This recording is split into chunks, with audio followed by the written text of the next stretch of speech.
اللہ الرحمن الرحیم۔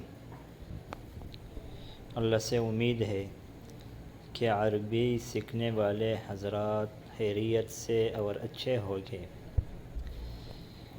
جو ساتھی اس چینل پر نئے ہو اس سے گزارش ہے کہ اس چینل کو سبسکرائب کرے، لائک کرے اور کمنٹ میں اپنی قیمتی رائے کا اظہار ضرور فرمائیے۔ آج کا سبق ہے اقرا، پڑھو، لی، لک، لہو، لہا۔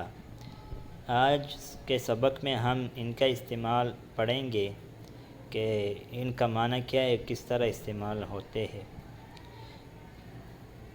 جملہ نمبر 1 ہے لی اخت واحدۃ، میرا ایک بہن ہے۔ لی میرا، اصل میں لی کا معنی ہوتے میرے لیے ایک بہن ہے، لیکن ہم ڈائریکٹ ترجمہ کرتے ہیں لی اخت واحدۃ، میرا ایک بہن ہے۔ الک اخ، کیا آپ کا بھائی ہے؟ لا، نہیں۔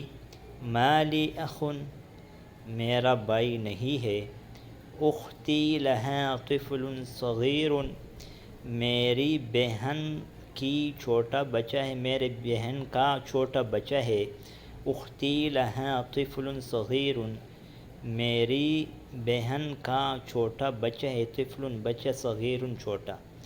زمیلی لہو اخ و اخت، میرے دوست کا ایک بھائی اور ایک بہن ہے۔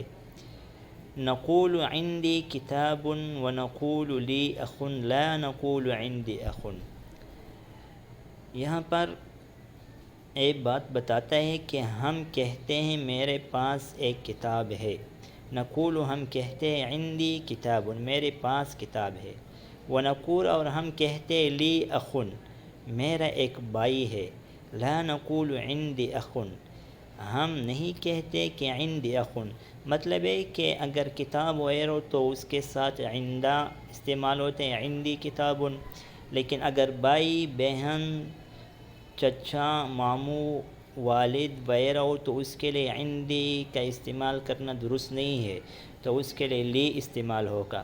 جیسے لی اخ، میرا ایک بھائی ہے، لا نقول عندی اخ، اس طرح نہیں کہیں گے۔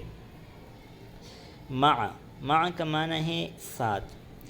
خرج حامد مع خالد، حامد خالد کے ساتھ نکلا، دونوں اکٹھے نکلے۔ اس جملے کا مطلب ہے کہ دونوں اکٹھے نکلے، تو عربی میں کہیں گے خرج حامد مع خالد، حامد خالد کے ساتھ نکلا۔ ذهب الطبیب مع المهندس، ڈاکٹر انجینئر کے ساتھ گیا، ذهب کا معنی گیا۔ جلس المدرس مع المدیر، استاذ محتمم کے ساتھ بیٹھا۔ من معک یا علی، آپ کے ساتھ کون ہے اے علی؟ معی زمیلی، میرے ساتھ میرا دوست ہے۔